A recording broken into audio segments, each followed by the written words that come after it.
평양에서 예루살렘까지 모퉁이 또 선교회가 제공하는 통일의 소리 방송을 시작하겠습니다.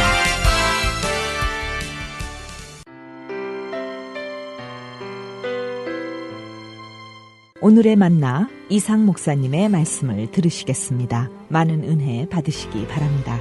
시편 94편을 봉독해 드립니다. 가능하시다면 이 시간에 일어나셔서 제가 이 말씀이 끝날 때까지, 앉으셔도 좋다고 말할 때까지 일어나셔서 이 말씀을 듣게 되기를 바랍니다. 그리고 이 말씀을 봉독하는 중에 여러분들이 이 말씀에 하나님의 음성을 들으실 수 있게 되기를 바랍니다. 시편, 구약성경 시편 94편.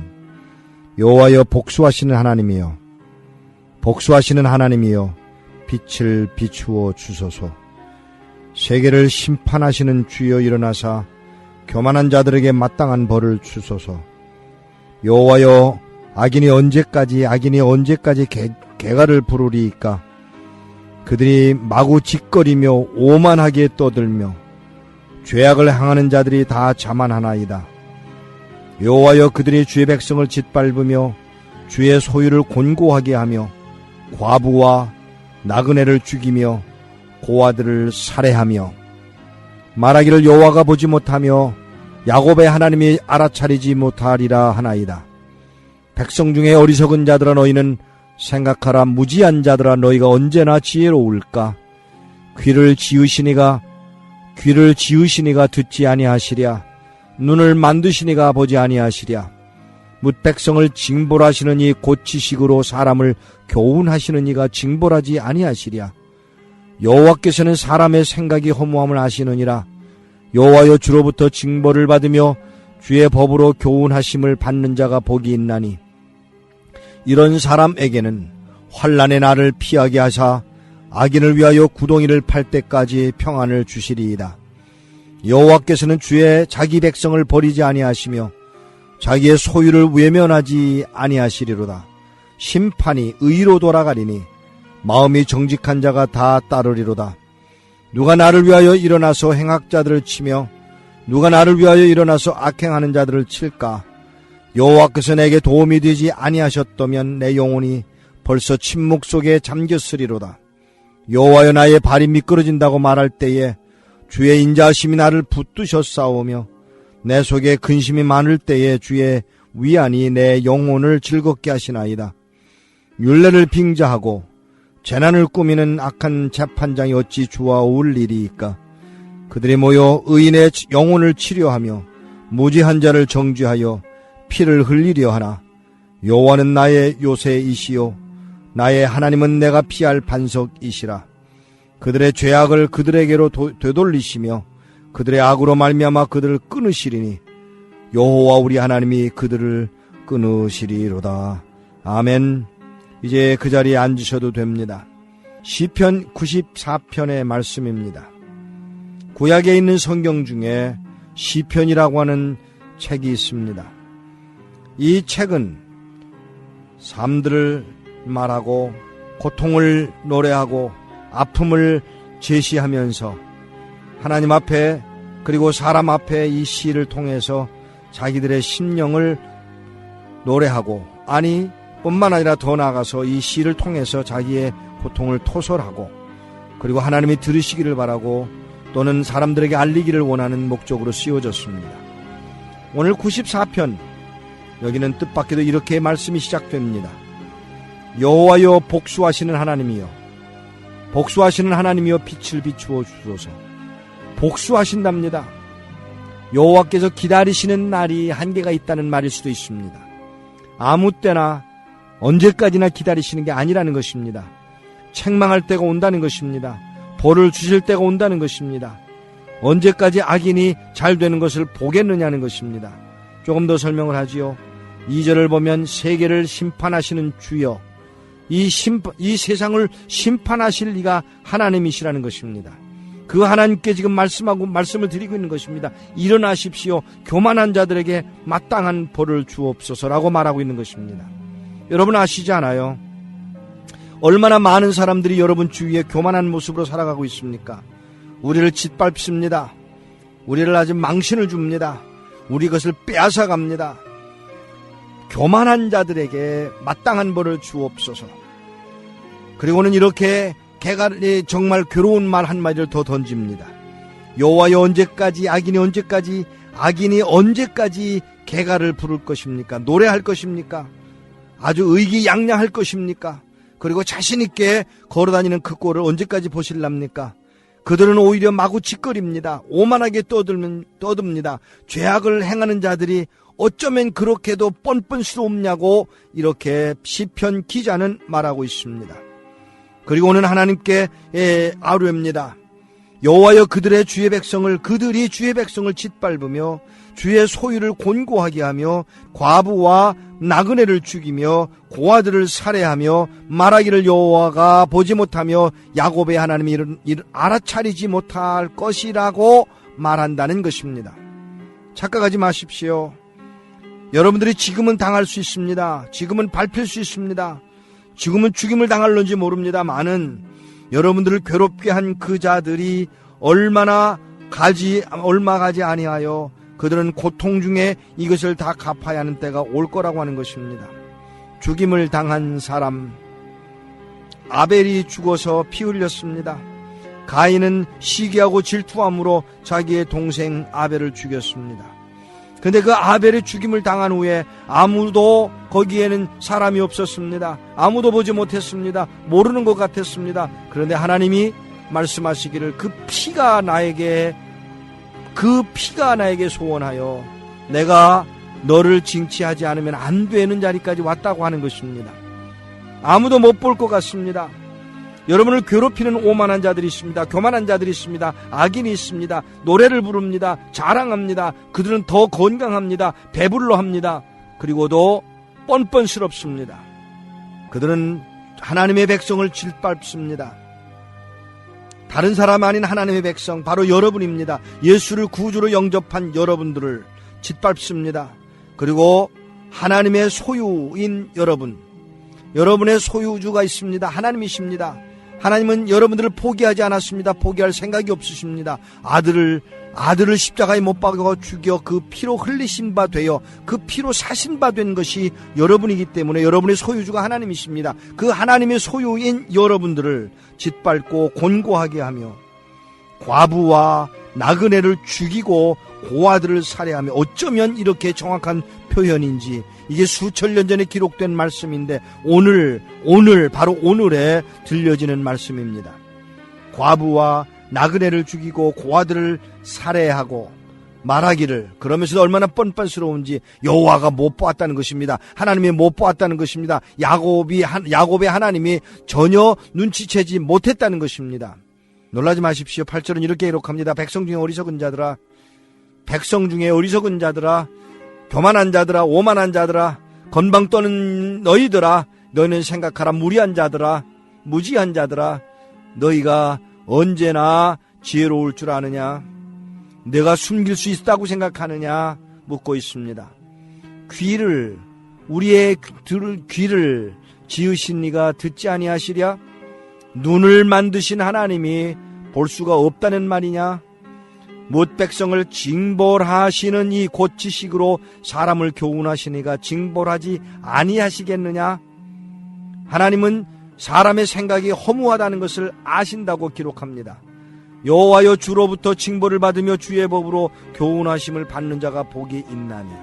여호와께로부터 책망을 받으며 주의 법으로 교훈을 받는 자가 복이 있다면서, 이런 사람에게는 환난의 날을 피하게 하사 악인을 위하여 구덩이를 팔 때까지 평안을 주시겠다고, 악인들이 영원히 멸망당하는 자리까지 갈 때까지, 그리고 그때가 될 때까지 하나님은 우리를, 여러분과 나를 평강으로 채우실 것이라고 말씀하고 계십니다.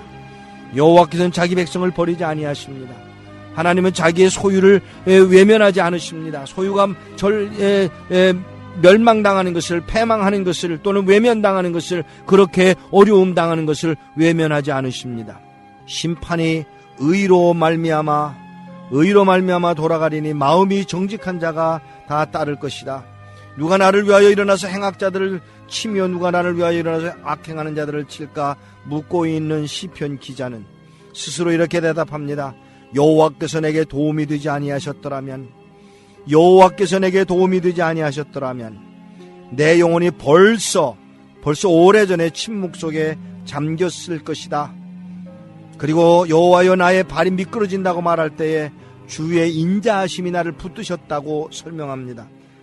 내가 살아남을 것 같지 않은 상황, 아니 내가 망하고 있는 것 같은 상황, 내가 버림받았다고 느낌을 받는 그런 상황, 아니 마귀가 좋아하고 사탄이 좋아하고 원수가 좋아하는 그런 자리까지 몰렸을지라도 하나님이 나를 붙드셨다고, 하나님이 나를 도우셨다라고 고백할 수 있는 자리라고 말하고 있는 것입니다. 사랑하는 여러분, 여기 이렇게 기록하고 있습니다. 시편 기자는 이렇게 설명합니다. 내 속에 근심이 많을 때에, 내 속에 근심이 많을 때에 주의 위안이, 주의 위로하심이 내 영혼을 즐겁게 하십니다. 사랑하는 여러분, 여러분이 가지고 있는 근심이 있을 것입니다. 먹을 걸 근심합니다. 잡힐까봐 근심합니다. 말 한마디 잘못했다가 어려움을 당할까 근심합니다. 그런데 하나님이 위로하시겠다는 것입니다. 하나님이 막아주시겠다는 것입니다. 하나님이 지켜주시겠다는 것입니다. 하나님이 여러분들을 늙었을지라도 어려웠을지라도 삐쩍 말랐을지라도 여러분들 구원해서 하나님의 나라의 영원한 나라로 이끌어 가실 거라는 것입니다. 그 일로 인하여 영혼을 즐겁게 하심을 인정하고 있는 하나님을 향한 기쁨의 소리, 감격의 소리가 여기에 있습니다. 율례를 빙자하고 재난을 꾸미는 악한 재판장이 어찌 주와 어울리리이까. 나쁜 악한 재판장, 검사, 이런 사람들을 놓고 여호와와 비교하고 있습니다. 그들이 모여 의인의 영혼을 치료하고 무죄한 죄를 정죄하고 피를 흘리려 하지만 22절 여호와는 나의 요새이십니다. 나의 하나님은 내가 피할 변하지 않는 반석이십니다. 그들의 죄악을 그들에게 되돌리시며 그들의 악으로 말미암아 그들을 끊으시리니 여호와 우리 하나님이 그들을 끊으시리로다. 결론은 분명합니다. 하나님이 우리를 지키실 거라는 것입니다. 하나님이 우리를 보호하실 거라는 것입니다. 내가 숨을 만한 요새가 될 거라는 것입니다. 그곳이 바로 숨을 만한 곳이라는 것입니다. 변하지 않는 바위같이 반석으로서 남아있을 것이라는 것입니다. 그 하나님을 찬양하고 있습니다. 사랑하는 여러분, 오늘 나눈 말씀 중에 여러분의 모습이 적나라하게 드러나 보이는 모습입니다. 과부가 되었습니다. 나그네가 되었습니다. 고아가 되었습니다. 자식을 잃었습니다. 고통 중에 있습니다. 그런데 더 놀라운 사실은 여러분을 향해서 하나님은 너는 내 것이라고 말씀하십니다. 너는 내 것이다. 내가 소유한 내 소유라고 말씀하십니다. 하나님은 아버지요, 우리는 아들입니다. 딸입니다. 하나님은 주인이시고 우리는 종입니다. 하나님의 소유입니다. 마음대로 하실 수 있습니다. 버릴 수 있습니다. 포기하실 수 있습니다. 그런데 하나님은 그렇게 아니하시겠다는 것입니다.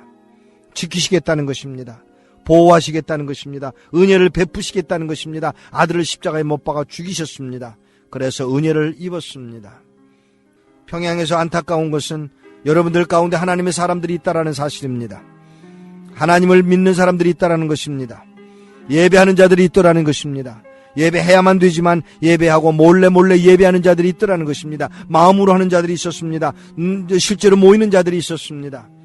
그런데 그렇지 못하고 그런 자리에 갈 수 없는 사람들이 하나님을 향해서 눈을 듭니다.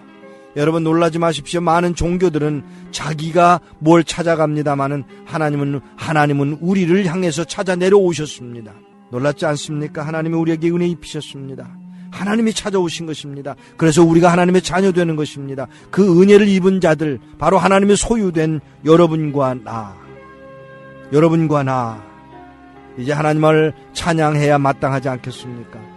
보호하셨습니다. 지키셨습니다. 악인들은 말합니다. 거짓말이라고 말합니다. 어리석은 자들은 하나님이 없다고 말합니다. 교만한 자들은 이 일을 아주 자랑스럽게 떠듭니다. 어깨를 으쓱거립니다. 그리고 아주 당당하게 행동합니다. 사랑하는 여러분, 여러분과 나는 그렇게 할 필요가 없습니다. 하나님이 우리의 주인이시기 때문입니다. 하나님이 우리를 지키실 것이기 때문입니다. 은혜에 베푸셨음을 감사합니다. 영광으로 채우실 것입니다. 그날을 위하여 우리는 무릎을 꿇습니다. 주께서 함께 하실 것입니다.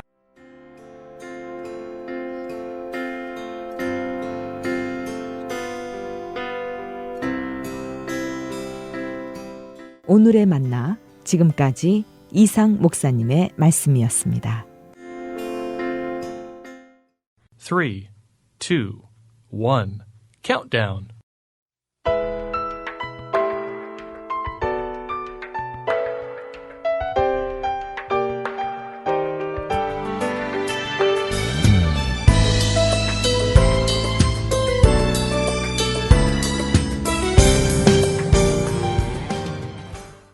그날을 준비하는 사람들, 진행의 미애입니다.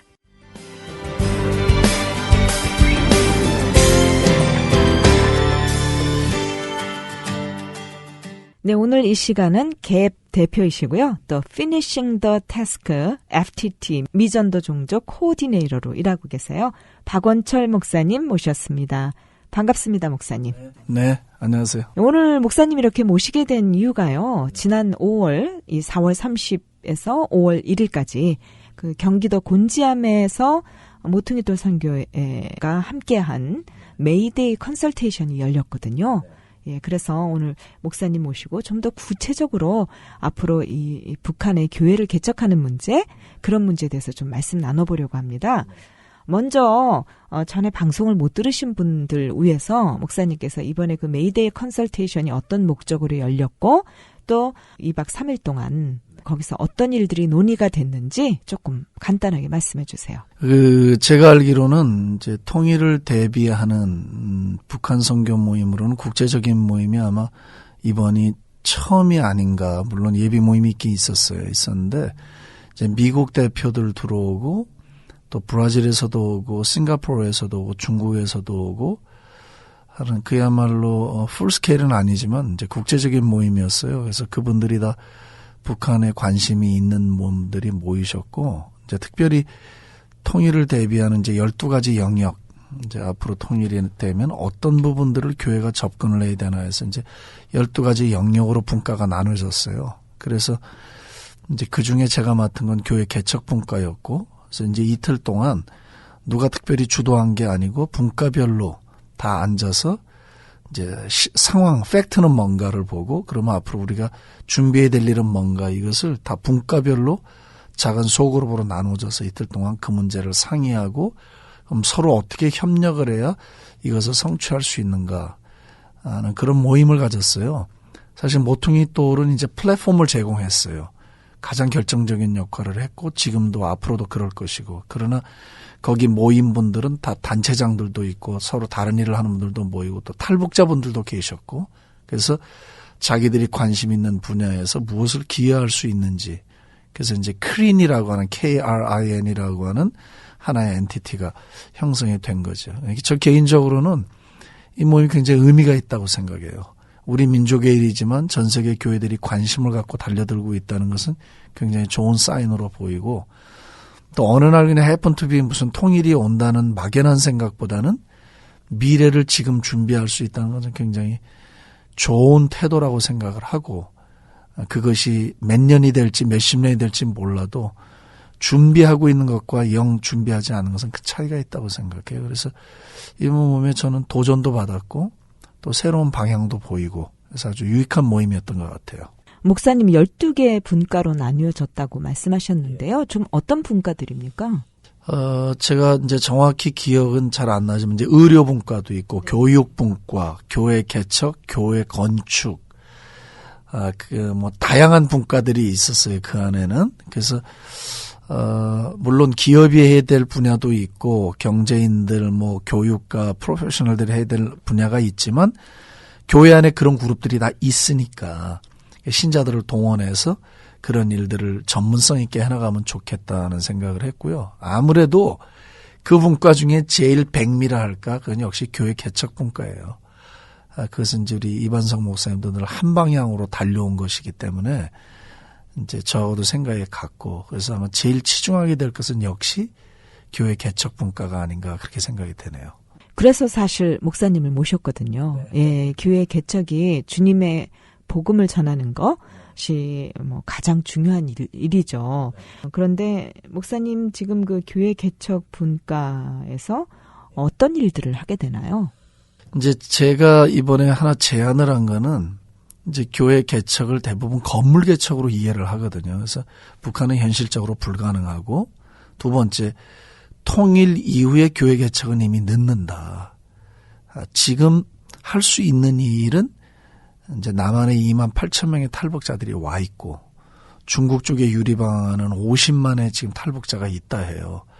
그러니까 하나님이 미래를 여기 가져다 놓았지 미래는 오는 게 아니다. 여기 와 있다. 그래서 우리가 이 좋은 자원들을 활성화하고 예수의 제자로 만들어주고 같이 동역을 한다면 지금 그 안에는 이제 많은 친인척들과 친구들이 연결 다 돼 있거든요. 이분들은. 그래서 이제 최고의 자원이다. 그래서 이분들을 인파워링 해주고 제자로 양육해주고 자기들이 주도적인 그 실력으로 발휘해 갈 수 있도록 역량을 키워내는 일을 우리가 프리사이즈하게 이렇게 집중을 해준다면 지금도 북한 안에서 모임들이 진행이 되거든요. 예배 한 번 드리러 80km를 걸어와요.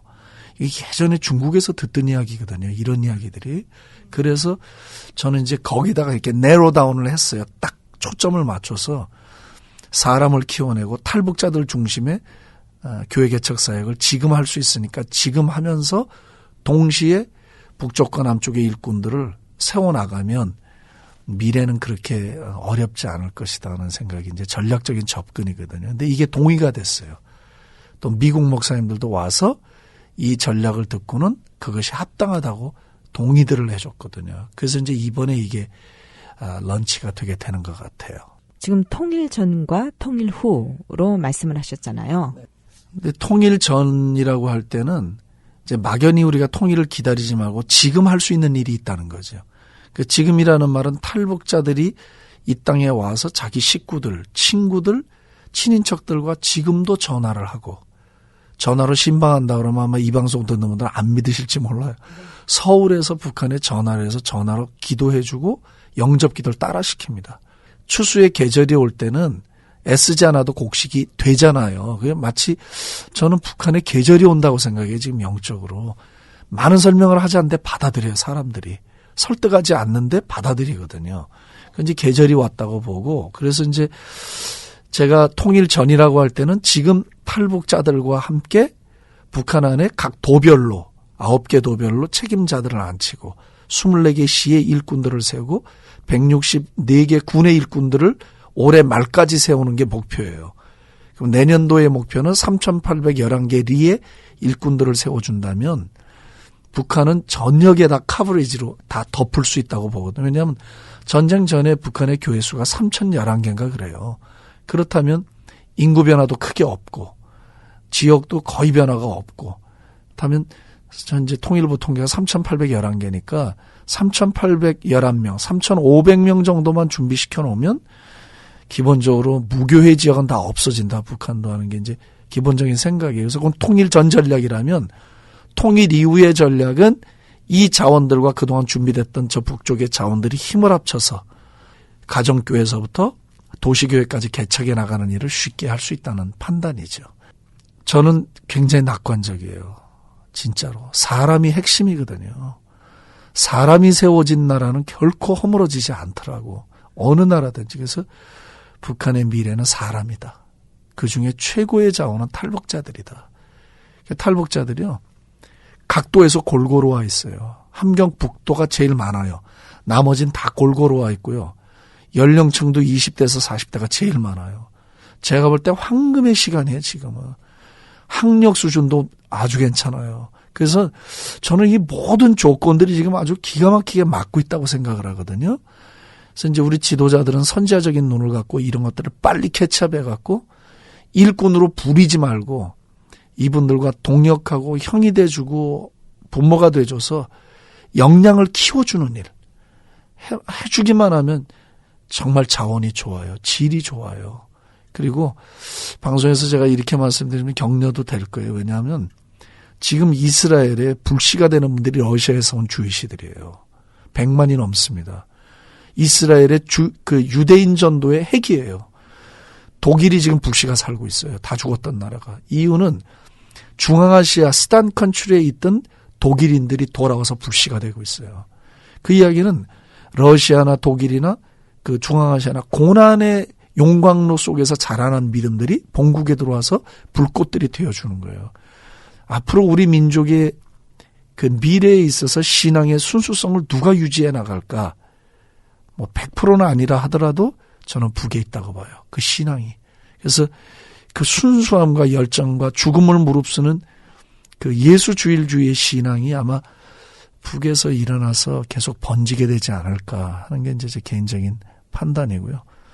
그런 의미에서 이번에 그 컨설테이션 모임은 시작으로서 굉장히 중요한 첫걸음을 내딛었다. 저는 그렇게 보고 있습니다. 목사님 요즘 보니까요. 사실 전쟁이 그 미국에서 일으켰던 전쟁이 워싱턴 펜타곤에서 끝났다고 하더라고요. 원격으로 하기 때문에 지금 말씀하시는 걸 들으면서 영적 전쟁도 지금 북한을 바라보는 마찬가지구나. 이 탈북자들을 이미 하나님이 보내주셨고 그런 원격으로 다 영적 전쟁의 거점을 이미 탈환할 수 있네요.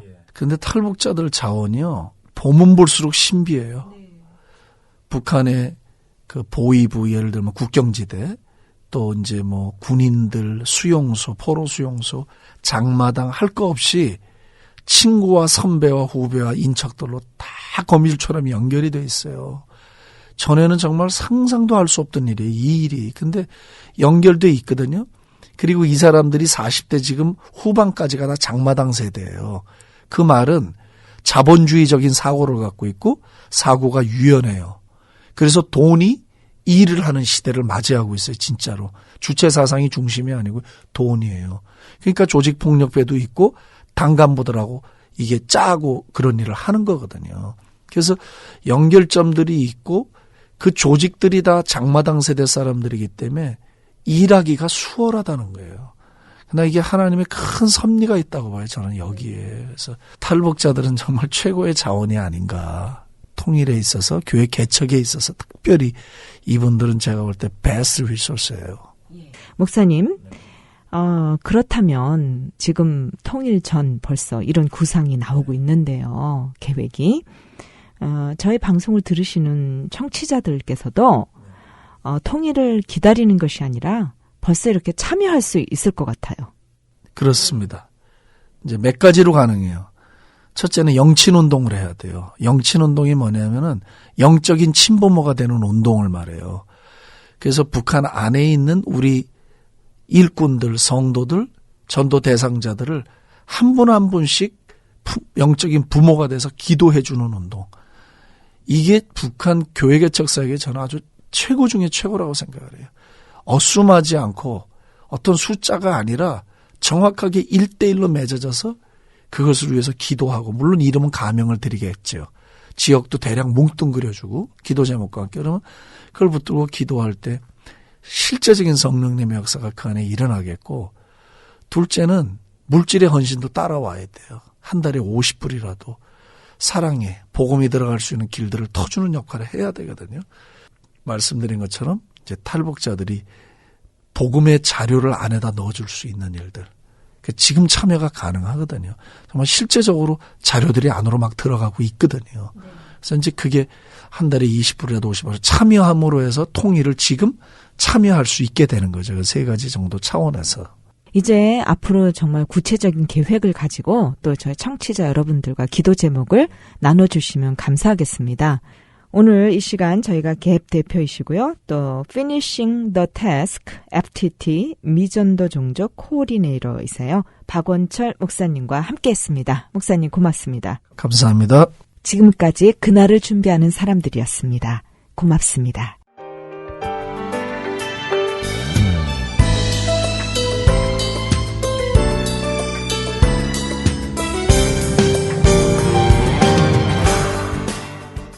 지금 여러분께서는 통일의 소리를 듣고 계십니다.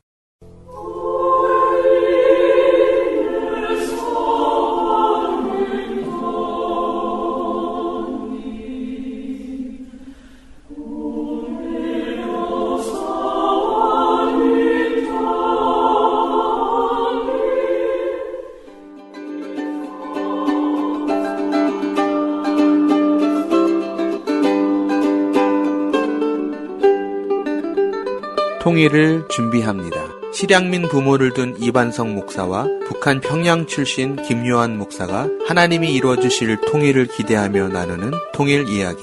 오늘은 지난주에 이어서 흡수형 통일 방식에 대해 구체적으로 말씀 나눕니다. 안녕하십니까. 이반성 목사입니다. 김요한 목사입니다. 우리가 통일의 그 모형을 지난 주간까지 나누면서 우리가 알고 있는 세 가지 통일 유형 중에 하나는 합의형, 또 두 번째는 흡수형, 그리고 전쟁형이 있다고 했는데 합의형에 대해서는 우리가 충분히 여러 시간을 가지고 우리가 나누었습니다. 그런데 이제 흡수형에 대해서 지난 시간에 너무 빨리 하다가 보니까 그 청취자들을 통한 질문들을 들었는데 몇 사람들이 조금 더 구체적으로 해주었으면 좋겠다고 설명을 하려고 오늘 이 시간을 가집니다. 그러면서 오늘 이 흡수형에 대한 적어도 5가지 질문을 한번 해보면 우리가 전체적으로 이해하는 데 도움이 될 거라고 생각합니다. 첫 질문은 흡수형 통일은 누구 주도로 해야 하는가라는 질문이고요. 두 번째 질문은 흡수형 통일은 세부적으로 어떤 형태가 있는가. 세 번째로 흡수형 통일은 언제 일어날 가능성이 있는가. 그 다음에 네 번째는 흡수형 통일에 있어서 과연 우리 교회, 하나님의 나라의 백성들은 무슨 역할을 감당을 해야 되는가. 그 다음에 5번째로 흡수형 통일을 왜 준비해야 하는가 하는 이렇게 5가지의 질문을 가지고 우리 함께 나누어 보겠습니다. 근데 그렇게 얘기하기 전에 먼저 잠깐 2014년 2월 5일 조선일보를 통하여 그 미디어 리서치를 통해서 이제 성인 남녀 1000명 대상으로 남북 통일 방식에 대한 그 전망을 가졌었는데 그때 31.9%가 북급변 사태 후 남의 흡수 통일이 될 것이다 라고 얘기를 했는데 1년이 안 지나서 2015년도 4월 2일에 동아 뉴스를 통해서 이 통계가 취합이 되어 있는데 보니까 북한을 남한식 체제로 흡수 통일하는 것에 대해서 59.6%가 찬성을 했습니다. 거의 1년 만에 2배로. 다시 말해서 오늘 우리 한국에 있는 사람들의 마음속에 지금까지 70년 동안 기다려왔는데 이런 상황으로는 안 되겠다. 이건 흡수 통일밖에 방법이 없지 않느냐. 이런 차원에서 논의가 되고 있고 또 그래서 우리도 조금 그것을 세부적으로 이렇게 나누려고 합니다. 그래서 김 목사님 오늘 제가 이 질문을 먼저 시작을 할게요. 흡수형 통일. 과연 누구의 주대로 일어나야 할 거라고 목사님 생각하십니까? 네, 목사님 얘기하신 것처럼 한국 국민이 2015년 통계죠. 거의 60%죠. 그러면 10명 중에 6명이 흡수형 통일의 가능성에 대해서 얘기를 한다는 것이죠. 그렇다고 하면 이것은 국민들도 그런 가능성을 예측을 하고 실제적으로 그런 개연성이 훨씬 더 많다고 하는 것들을 우리가 분명히 알 수가 있는데 이 흡수형 통일은 사실 북한 체제의 어떤 내부적인 변화나 혹은 그 체제 안에서의 권력 구도의 그런 변화들에 의해서 상황화적으로 흡수 통일이 되어질 그런 가능성을 염두에 둔다면 당연히 한국 주도형의 흡수 통일이 될 가능성이 크죠. 그러니까 한국 정부가 주도하는, 그러니까 한국 정부가 주도할 수밖에 없는 것은 북한 체제 급변 사태가 일어나서 북한 체제 자체가 핸들링이 안 되기 때문에 그렇다면 가장 이에 당사국인 한국 정부가 또 유엔과 같이 또 국제사회와 함께 북한 체제를 재건하기 위한 북한 주민들의 삶을 회복시켜주기 위한 그런 차원에서 한국 정부가 당연히 1차적으로 참여하고 그것을 주도적으로 끌고 갈 수밖에 없는 그런 한국 주도형의 흡수 통일을 우리가 얘기를 할 수밖에 없고 또 국민들도 그런 의미에서 흡수 통일을 얘기를 했던 것 같습니다. 그런데도 주변 국가에 네. 그 영향도 있지 않습니까? 그렇죠. 중국이나 러시아나 북한과 또 이해관계에 있는 그런 당사국들에 있어서는 또 한국이 미국이나 유엔이나 국제사회와 함께 주도적으로 또 한반도에 있어서 그런 통일들을 이끌어가는 데 있어서는 좀 더 그런 부분들에 컴플레인을, 문제 제기를 할 수도 있죠. 그 변수가 될 수가 있죠. 충분히. 그러니까 한국 정부 차원에서는 또 중국이나 러시아와 함께 외교적으로 그런 부분들에 한국 주도형적인 통일이 결코 중국이나 러시아 당사국들의 부정적인 것이 아니고 오히려 긍정적인 그런 시너지를 가져온다고 하는 것들을 분명하게 그렇게 인식을 시킬 필요가 있겠죠. 그런 부분. 우리 한국의 역사적으로 보면 네. 사실 외부 세력에 의한 통일들이 신라나 백제나 고구려 때도 결국엔 당나라가 가입이 돼서 있었던 것처럼 우리 한국에는 우리도 알지도 못하게 이 외부 세력에 의한 이 통일 주도가 되는 것의 가능성이 있기 때문에 그렇죠. 우리에겐 염려가 사실 없지 않아 있지 않습니까? 더군다나 우리가 이제 그 남과 북이 둘이서 합의를 하려고 해도 사실적인 문제가 있는 것 중에 하나가 중조 그 협약에 의하면 전쟁이 어느 나라에 있든지 간에 바로 개입을 할 수 있다.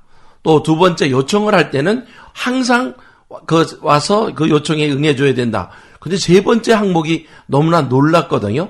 이 조약은 일방적으로는 파기할 수 없다. 이런 차원에서 남과 북이 합의하려고 해도 힘드는데 이제 그걸 넘어서 흡수하려고 들어갈 때에 남한이 북한을 흡수하러 들어간다 하면 첫째는 이런 그 중조 협약에 의한 문제도 있고 두 번째는 유엔에 남한과 북한이 91년도에 각각 등록을 했지 않습니까? 그것 때문에 침범으로 볼 수 있는데 과연 누구의 주도로 이 통일이 돼야 되느냐, 흡수형 통일이 되느냐 굉장히 중요한 질문인 것 같아요. 남과 북의 두 체제가 해결할 수 있는 부분이 아니고 당연히 1953년 7월 27일 휴전협정이 유엔군과 북한군이 맺은 협정이고 그것이 지금도 국제법상 유효하고 그리고 북한에 어떤 급변 사태가 일어나도 현재적으로는 그 정전협정이 진행된 상황에서 급변 사태가 일어나는 거기 때문에 결국은 유엔이 개입을 하게 되고 그렇다면 또 하나 그 유엔이 이 조중동맹 말씀하신 것처럼 이런 것들이 또 유효한 상황에서 북한 체제에 어떤 변화가 일어나서 한국 주도형적인 흡수 통일을 해야 된다 그러면 유엔이 상림 이사국들을 동원을 하고 안보리를 움직여서 실제적으로 그런 부분에 지금 있는 대북 제재와 같이 그렇게 안보리에서 그 부분들이 충분히 한국 주도형으로 흡수 통일을 하는 것들이 필요하다. 그렇게 국제사회가 한국 편에서 손을 들어주면 가장 좋은 케이스가 되겠죠. 그렇지 않으면 북한 체제 안에서 유엔 주도의 임시정부가 세워져서 실제로 북한 주민들이 총선거를 통해서 그러니까 1989년 10월에 베를린 장벽이 무너졌을 때 임시정부를 동독에 세우고 그 정부 주도의 동독 주민들이 총선거를 통해서 투표를 해서 우리는 서독에 편입되는 걸 시장경제체제 민주주의 체제인 서독에 편입되는 걸 국민 대다수가 80% 이상이 원한다고 하는 그 투표 결과가 나오고 나서 편입이 된 것처럼 그런 유형의 또 그런 한국 주도형적인 흡수 통일도 우리가 충분히 가능성이 있을 수가 있다는 거죠. 근데 사실은 이제 오늘 이렇게 한국이 주도하느냐 외부 세력이 주도하느냐 뭐 또는 나쁘게 표현하면 북한이 주도하도 할 수 있는 통일이죠. 만일 북한이 주도하는 통일은 우리가 원하는 통일이 아니기 때문에 우리가 얘기는 안 했지만 사실 제 바람 속에는 하나님 주도의 통일이 돼야 되겠다.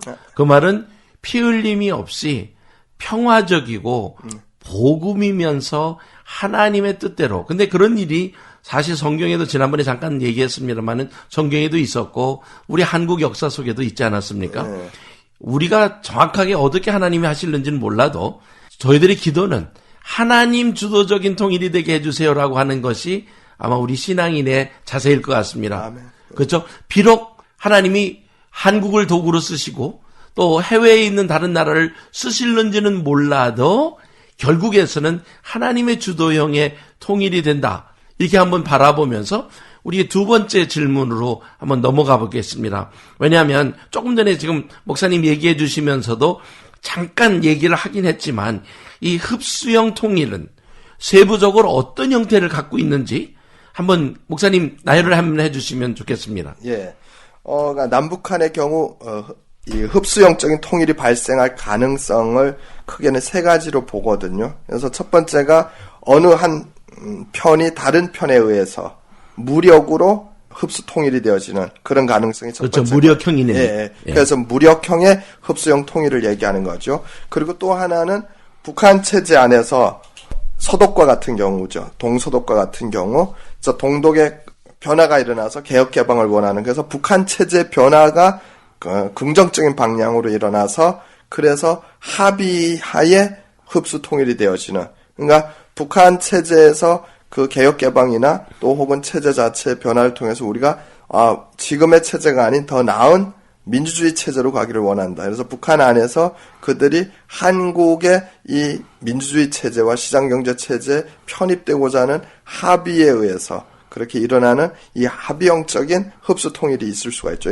동서독의 경우죠. 그렇죠. 네, 그리고 마지막으로 나타나게 되는 통일의 유형들은 북한의 급변 사태죠. 북한 정적인 그 내부의 변화로 인해서 북한의 붕괴가 일어났을 때 어쩔 수 없이 상황화적으로 한국 정부가 북한 체제를 흡수해야 되는 그런 상황에 이제 상황화적인 흡수 통일이죠. 그래서 흡수 통일의 크게는 세 가지 유형을 이제 전문가들이 보게 되죠. 무력적인 흡수형 통일이 있고, 그리고 합의형적인 흡수형 통일이 있고, 또 하나는 바로 북한 체제 변화에 의한 내부적인 붕괴로 인한 그런 상황화적인 흡수 통일을 얘기를 하죠.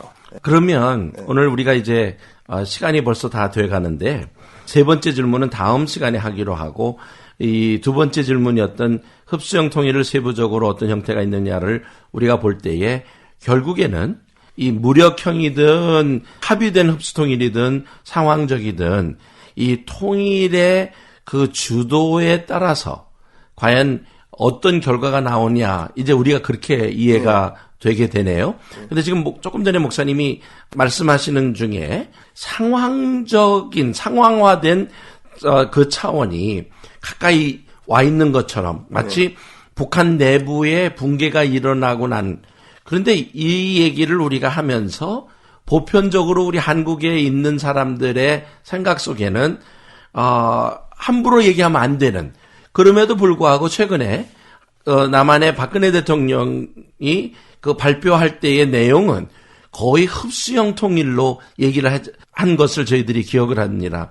그럴 때에 자 1번, 2번, 3번 중에 박근혜 대통령이 얘기한 것은 지금 목사님이 얘기한 것처럼 그 상황화된 차원에서 이 붕괴가 된 후를 두고 얘기하는 것으로 봐야 되는지 목사님의 생각은 어떻습니까? 그렇죠. 상황화적인 흡수 통일은 어느 한편의 정치적인 혼란으로 다른 한편이 어쩔 수 없이 그 체제를 책임져야 되는 그런 흡수 통일이잖아요. 그렇다면 한국 정부에서 정치적인 혼란으로 인해서 북한 체제에 흡수될 가능성은 거의 없죠. 오히려 북한 체제에서 정치적인 혼란이 일어나서 한국 체제가 책임을 져야 되는 그런 상황이 되어지기 때문에 한국에서 얘기하는 그 통일의 유형의 가장 큰 가능성을, 개연성을 갖고 있는 것은 이 상황화적인 흡수 통일이라고 볼 수가 있죠. 예. 그러면 목사님, 시간이 다 됐는데 우리 다음 시간에 그러면 거기에 대한 비용 또 언제 이런 일들이 일어날 것에 대해서 조금 더 나누기로 하겠습니다. 예. 기도하겠습니다. 하나님, 저희들로 이렇게 모여서 하나님이 주실 그 통일에 대한 것을 저희들이 나누게 하시고 또 준비케 하시는 그 차원에 저희들을 대화하게 하시니 감사합니다. 아멘. 하나님의 뜻을 이루어 하나님의 영광 홀로 받으시옵소서. 아멘. 하나님의 나라를 저 북한 땅에 이루어 가시옵소서. 아멘. 하나님의 백성들의 그 고통과 아픔과 슬픔들을 주님이 품어주셔서 아멘. 통일을 통하여 그들이 회복되어 하나님을 마음껏 예배하는 날이 속히 오게 하여 주옵소서. 아멘. 감사하며 예수님 이름으로 기도합니다. 아멘. 아멘.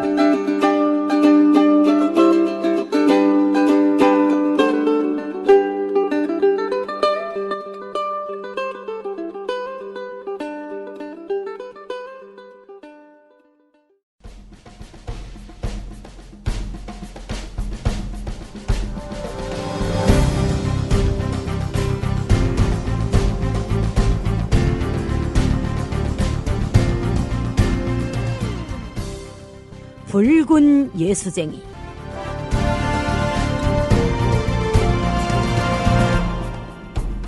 입체낭독의 리옥입니다.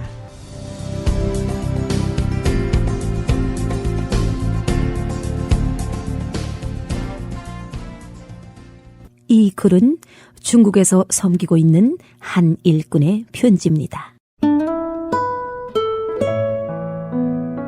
한 달 동안의 사역을 무사히 마치고 돌아올 수 있도록 도우신 하나님을 찬양하며 이를 위하여 함께 기도해 주신 동역자 여러분들께 진심으로 감사 인사를 드립니다.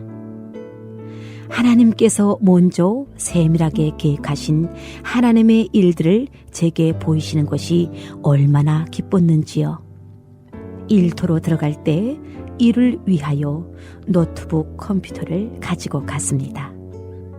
그런데 뜻밖의 모모 지역에서 어떤 선교사님을 처음 만나게 되었습니다. 주 안에서 함께하는 사역자이지만 서로 지역도 다르고 처음 뵙는 분이라 저는 예의를 갖추어 조심스럽게 저의 생각을 물어보았습니다. 선교사님, 제가 함께 동참할 수 있는 기도 제목이라도 있나요? 일단 물음을 던지고 보니 그 선교사님의 사역도 궁금하고 함께 주 안에서 동역하고 있다는 기쁨이 이미 저의 마음속에 우리를 하나로 맺어주는 느낌이 들었습니다. 또 분명 처음 만났음에도 불구하고 언젠가 우리가 함께 했던 적이 있었던 것처럼 뭔가 표현할 수 없는 익숙하고도 친근한 모습에 제 마음이 평안했습니다. 아, 네. 저는 어린이 복음 전도를 위해 이 지역에서 사역하고 있는데 이번에 전도지를 만들려고 서울에서 일꾼이 왔거든요. 그런데 어색한 웃음 속에 말꼬리를 흐린 그 선교사님은 잠시 뭔가 주춤거리며 시작한 말을 중단하고 멋쩍게 머리 뒤통수만 복복 긁었습니다. 혹시 무슨 문제 있으세요? 뭔가 석연치 않은 일이 있음을 저는 본능적으로 직감했습니다. 네, 그게요. 조금 말씀드린다면 뭔가 뜸들이는가 싶더니 마음속에 어떤 것을 결단했는지 구 선교사님은 자세를 바꾸어 제스처를 사용하며 적극적으로 모든 상황을 설명하기 시작했습니다.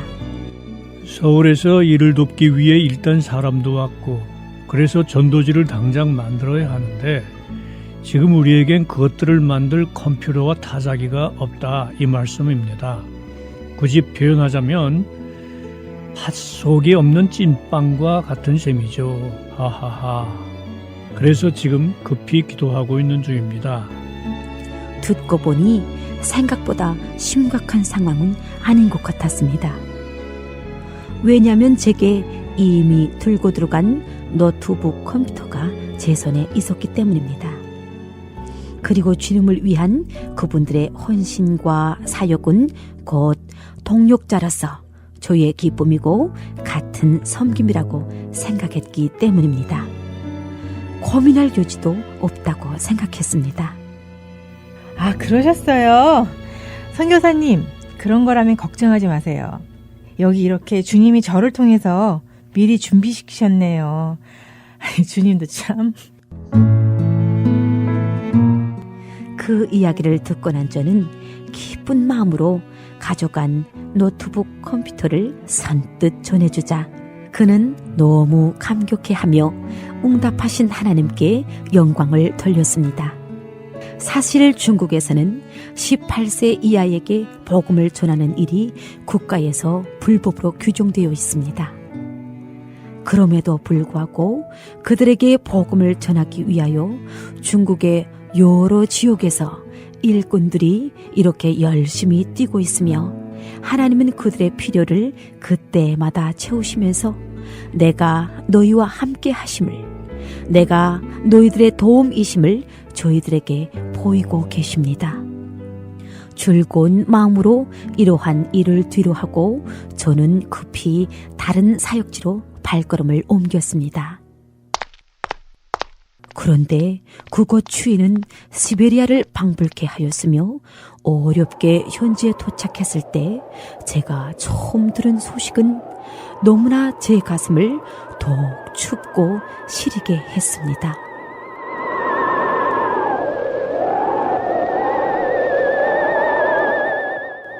그것은 바로 북한을 탈출했던 5명 일가족이 공안에 체포되어 북한으로 다시 비참하게 끌려갔다는 슬픈 소식이었습니다.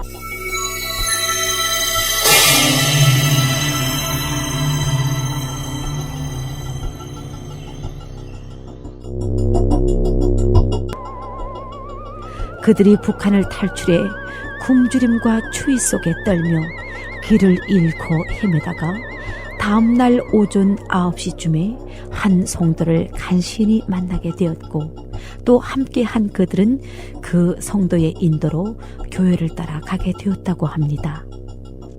그런데 마침 그날 그 성도의 교회에서 행사가 진행되었고 이를 위하여 여러 초소에서 다양한 성도들이 모이게 되었습니다.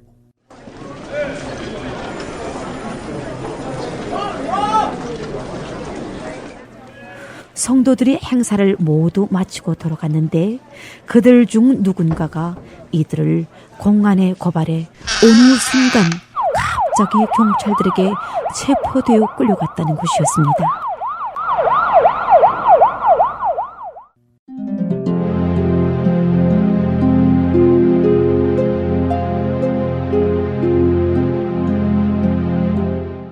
정말 들을수록 가슴 아픈 일이 아닐 수 없었습니다.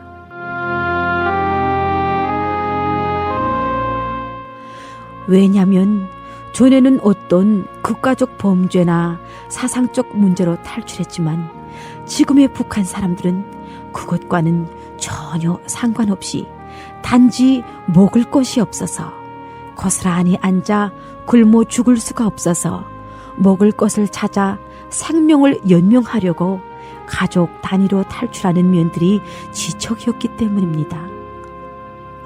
그들은 사람을 죽인 살인자들도 아니었고 남의 것을 훔치고 달아난 토적들도 아니었습니다.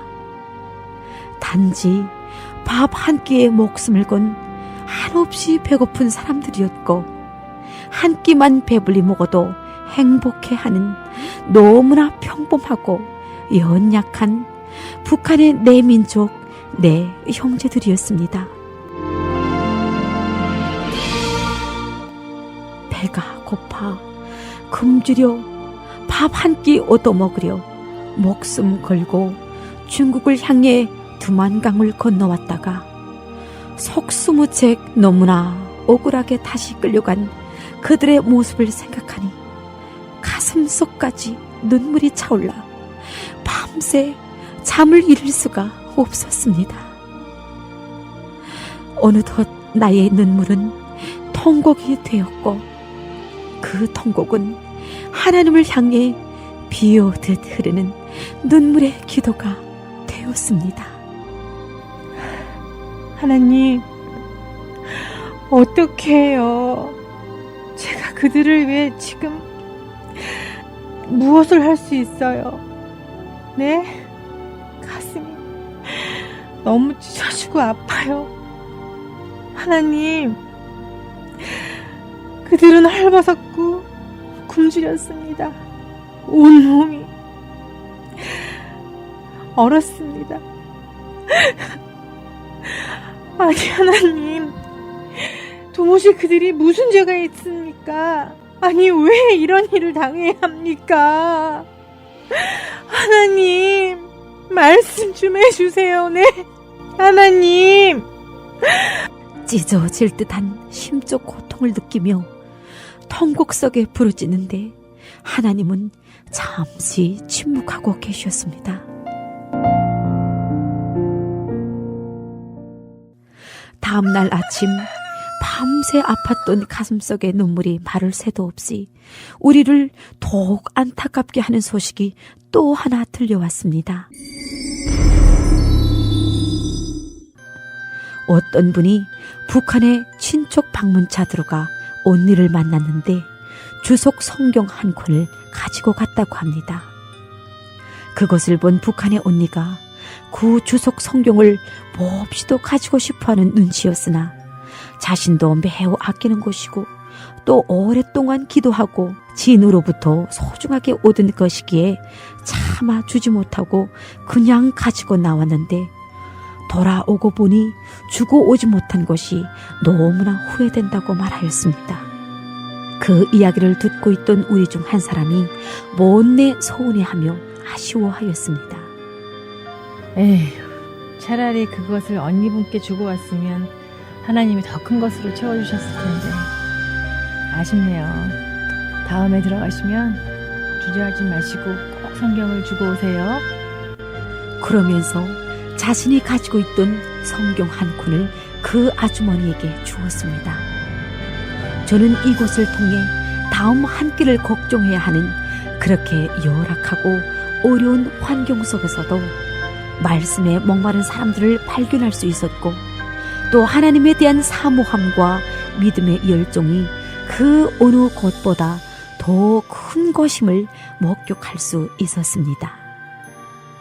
비록 북한은 영혼의 갈급함과 육체의 굶주림이 짓누르는 황폐한 곳이었지만 지금도 그 땅에는 하나님이 일하고 계시고 계속하여 하나님의 일꾼들이 세워지고 있습니다. 그래서 그들에게는 하나님을 더 잘 알 수 있도록 그들을 진리로 인도해 줄 주석 성경과 신학 서적이 절실히 필요합니다. 이것을 위하여 여러분 기도해 주십시오. 감사합니다. 안녕히 계십시오.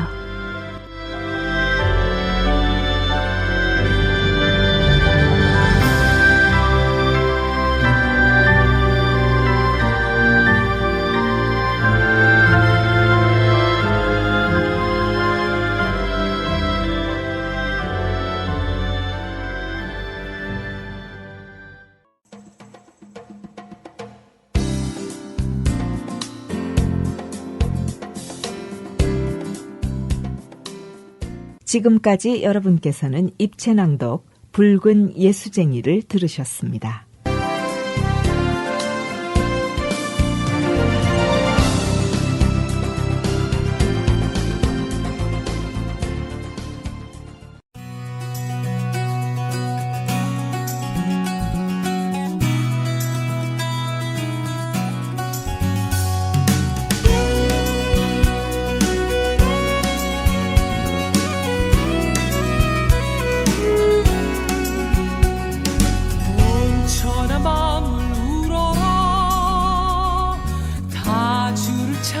찬양하여라 할렐루야 할렐루야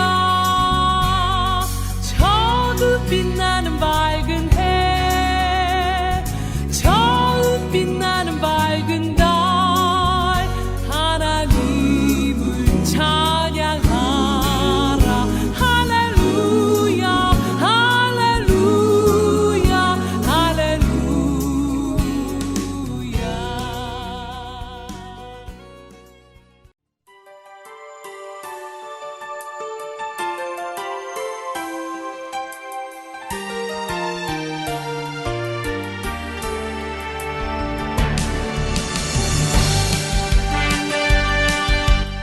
지금까지 모퉁이돌 선교회가 제공하는 통일의 소리 방송을 들으셨습니다. 오늘 방송을 다시 듣기 원하시거나 통일의 소리 방송과 소통하기를 원하시면 okcmradio.org 웹사이트를 로그인하시거나 애나하임 캘리포니아 오피스 지역번호 714-484-0042 714-484-0042번으로 연락해 주시면 감사하겠습니다.